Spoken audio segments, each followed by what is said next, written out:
अलीगढ़ से पूर्व सांसद एवं सपा नेता चौधरी विजेंद्र सिंह के द्वारा आज एक प्रेस वार्ता का आयोजन किया गया, जिसमें उन्होंने पूर्व राज्यपाल सतपाल मलिक के सम्मान की अनदेखी करने पर प्रधानमंत्री को आड़े हाथ लिया। उन्होंने कहा कि लगातार सरकार के द्वारा भारत के अंदर अपनी राजनीति में विशेष योगदान देने वाले लोगों के साथ अनदेखी की जाती है। सपा नेता चौधरी विजेंद्र सिंह ने उपराष्ट्रपति के इस्तीफा को लेकर भी अपनी नाराजगी व्यक्त की और केंद्र सरकार के ऊपर आरोप प्रत्यारोप लगाए। उपराष्ट्रपति के इस्तीफा को लेकर चौधरी विजेंद्र सिंह का कहना था कि सरकार की मंशा अनुसार अपना योगदान न निभाने पर उपराष्ट्रपति को इस्तीफा देना पड़ा है। सपा नेता चौधरी विजेंद्र सिंह का कहना है कि सरकार किसानों के हित में अपना कोई योगदान नहीं निभा रही है, जिससे बहुत सी समस्याओं का सामना किसानों को पड़ रहा है। सपा नेता चौधरी विजेंद्र सिंह ने सरकार की नीतियों को लेकर अपना रोष प्रकट किया। भारत सरकार के मुखिया माननीय नरेंद्र मोदी जी किसान और मजदूरों के मसीहा, राष्ट्रीय नेता और जाट की कोख में पैदा हुए नेताओं का अपमान करने की पराकाष्ठा हो रही है। अभी 3 दिन पहले भारत सरकार के पूर्व मंत्री, सांसद, विधायक, गवर्नर रहे स्वर्गीय माननीय सतपाल मलिक जी को राष्ट्रीय सम्मान नहीं दिया गया। संवैधानिक रूप से एमएलए, एमपी, मंत्री ये राजकीय सम्मान के पात्र होते हैं। अभी कुछ दिन पहले उपराष्ट्रपति का यकायक रातों रात में सुबह इस्तीफा हो गया। देश जवाब मांग रहा है, वो जवाब देने के लिए तैयार नहीं है। किसान आंदोलन में 1100-1200 किसानों शहादत दे दी, बोलने के लिए तैयार नहीं है।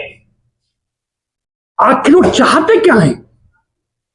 जिस समाज के लोगों ने देश की आजादी से आज तक कुर्बानियां दी हो, चाहे सरदार भगत सिंह हो, राजगुरु हो, चाहे बाबा अमानी हो, चाहे रणजीत सिंह जी हो, तमाम अनाजात नाहर सिंह हो, उस समाज को किन किन करके अपमानित किया जा रहा है। ये तो मोदी जी का अपना विषय है। क्यों दे रहे हैं इसका कारण तो वही है। अगर उनमें नैतिकता है, हिंदुस्तान के संविधान का सम्मान करते हैं, तो देश की जनता को बताएं। अंदाजकत के लिए माफी मांग रहे हैं। क्या जस्टिस वर्मा के खिलाफ जो महाभियोग चलाया जा रहा था, इस वजह से भी इस्तीफा दिया गया है क्या? कारण तो प्रधानमंत्री को पता होगा। अगर उस कारण पे वो इस्तीफा लिया गया था तो उनसे पहले जानकारी करनी चाहिए थी। तो सारी चीजें, ताकत तो उन्हीं के हाथ में थी, प्रधानमंत्री की।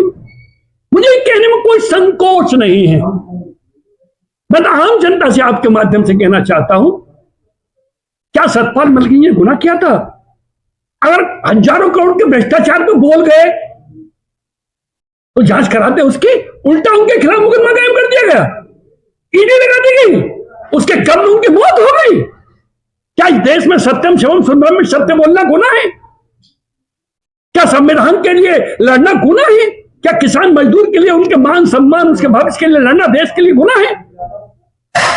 ये सरकार तो किसान और मजदूर को बर्बाद खत्म करके गई।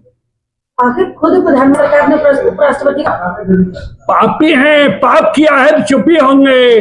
जिसके दिल में पाप नहीं होता है वो तो बोलता है। वो क्यों नहीं बोले? बोलते देश की जनता की अदालत में। तो मैं इतना ही कहना चाहता हूं आपके माध्यम से, जनता से अपील करता हूं कि देश किसान, मजदूर, नौजवान सातों जात का है। इसका बदला आने वाले भविष्य की ताकत से लें। लोभ और लालच में डूबने की कोशिश ना करें। बहुत बहुत धन्यवाद।